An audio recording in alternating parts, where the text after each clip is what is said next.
How to deposit funds on stake using Mudrex. In this step-by-step tutorial, I will guide you through the entire process for 2025. So make sure to like and subscribe. Step 1. Open your Mudrex app or website and log into your account. Step 2. Buy crypto or you can add funds using your preferred methods such as UPI, bank transfer, or card. There are many crypto that you can buy here. Step 3. Once your purchase is completed, you can go to the wallet section and then tap withdraw. Step 4.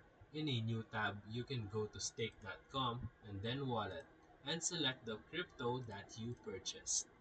Step 5. Copy your stake wallet address for the matching cryptocurrency such as USDT, TRC20, or BTC. Step 6. Paste the wallet that you copied into the Mudrex withdrawal page and double check the network to avoid losing your funds. Step 7. Enter the amount and confirm the withdrawal, and it may take a few minutes to process. And that's it. So if this video helped you, feel free to like and subscribe for more videos. Thank you for watching.